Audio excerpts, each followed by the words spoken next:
Selama ini ada Pak Prabowo, saya tidak mau memikirkan. Saya sampaikan, saya memiliki komitmen dan saya tidak ingin dicatat sebagai pengkhianat. Apalagi saya ini menjadi gubernur Jakarta itu dipromosikan. Promotornya itu Pak Prabowo, Gerindra dan PKS.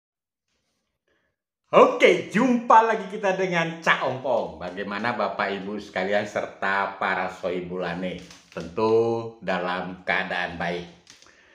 Oke, baru saja Cak Ompong menyaksikan hari ulang tahun Partai Golkar yang dihadiri oleh Pak Jokowi. Jadi sebelumnya Cak Ompong juga menyampaikan selamat ulang tahun kepada Partai Golkar yang ke-58. Semoga semakin sukses.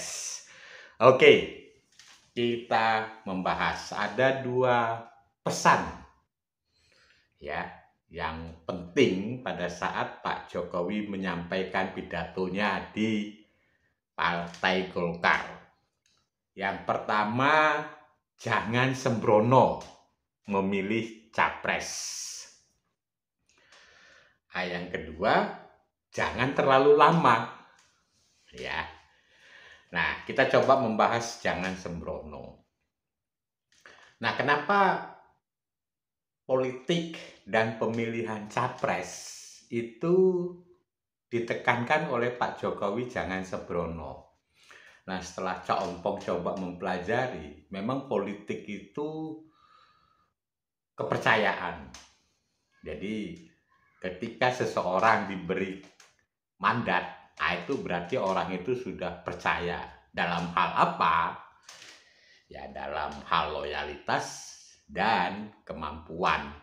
Nah, itu pasti itu harus seperti itu. Sebab kalau tidak, ini sangat berbahaya. Jadi orang itu tingkat loyalitasnya, kesetiaan terhadap promotornya itu harus luar biasa, harus diuji. Politik itu sama dengan bisnis. Jadi kalau orang sudah tidak dipercaya, sudah habis. Mau kita bilang, kita rajin berdoa tiap hari, selama orang itu sudah tidak dipercaya, ya habis. Oke, tanggal 3 Oktober, Nasdem sudah mendeklarasikan capresnya, yaitu Anies Baswedan. Nah, Cak Ompong tertarik membahas karakteristik seorang Anies Baswedan. Anies Baswedan ini pertama itu kalau Cak Ompong lihat itu adalah orang yang sangat ambisius untuk menjadi seorang presiden. Nah, yang kedua, di dalam dia menggapai cita-citanya untuk menjadi seorang presiden, itu terkesan menggunakan segala cara, apapun dilakukan. Yang ketiga, menurut Cak Ompong itu tidak loyal terhadap promotor. Kita coba sedikit kilas ke belakang, yaitu mengenai Pilkada DKI Jakarta, di mana saat itu promotornya itu adalah Prabowo Subianto dengan partainya Gerindra. Partai besar, duit besar. Jadi keberhasilan Anies Baswedan memenangkan Pilkada DKI itu bukan karena kemampuan Anies Baswedan. Kalau saat itu fair bertanding dengan Ahok, kalah, Anies Baswedan kalah. Tapi karena memang Ahok kena penistaan agama, dibarengin dengan pemilih yang sudah emosional, akhirnya menang. Tapi sekali lagi promotornya itu adalah Prabowo Subianto. Jadi tanpa Prabowo Subianto mustahil Anies Baswedan menang. Nah, pada saat itu ada semacam tanya jawab untuk menanyakan mengenai Capres 2024. Nah, pada saat itu 2019. Jadi selama Pak Prabowo itu maju untuk mencalonkan diri sebagai presiden, selama itu Anies tidak akan. Karena beliau mengatakan kalau saya ikut maju berarti saya ini adalah pengkhianat. Tapi apa buktinya pada saat Capres 2024 Prabowo maju, Anies malah ikut maju. Nah, ini bukti bahwa tadi kesetiaan terhadap promotor, kesetiaan terhadap orang yang pernah diberi janji itu tidak dijaga. Ya. Nah, itu yang pertama terhadap Prabowo. Seperti yang tadi kita sudah saksikan. Lalu yang kedua terhadap Surya Paloh dan Nasdem. Ya, kalau Cak Ompong perhatikan pada saat dideklarasikan tanggal 3 Oktober, ya, lalu Pak Surya Paloh mengatakan bahwa capresnya itu ya silahkan dicari sendiri. Ya, itu sebetulnya maknanya itu banyak. Ya, tapi serta-merta Anies langsung berkunjung ke Demokrat mendeklarasikan diri dalam tanda kutip capres cawapresnya itu Anies AHY. Ini sebetulnya menelikung Surya Paloh dan Demokrat. Ya. Anies langsung naik. Ya. Karena dideklarasikan oleh Nasdem, tapi manfaat untuk Nasdem itu tidak ada.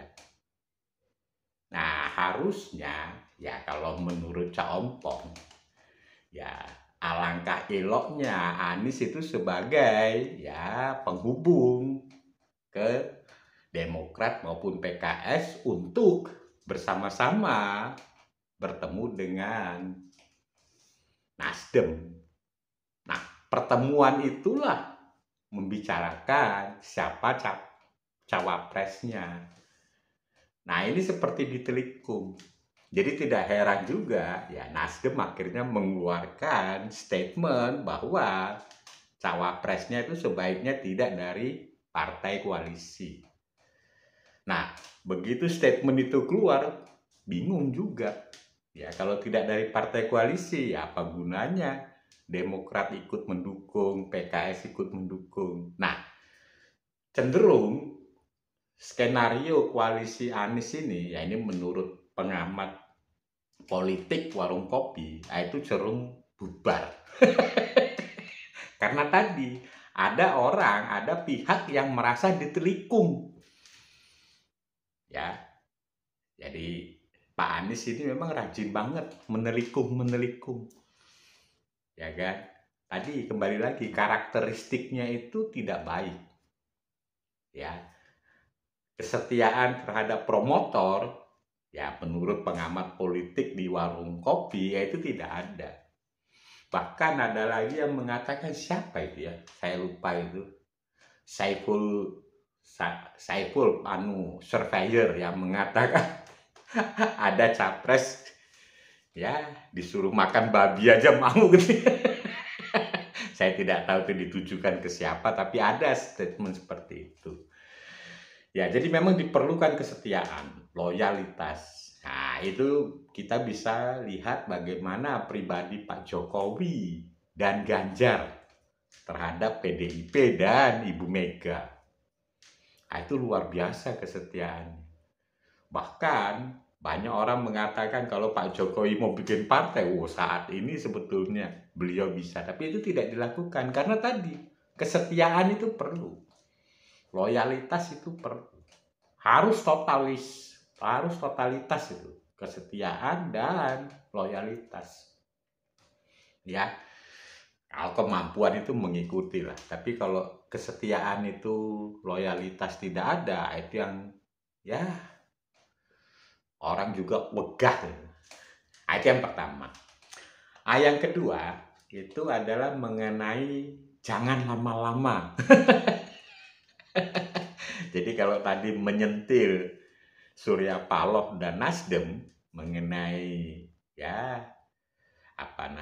deklarasi ya jangan sembarangan. Nah, itu menyentil Surya Paloh dan Nasdem. Sekali ini jangan lama-lama.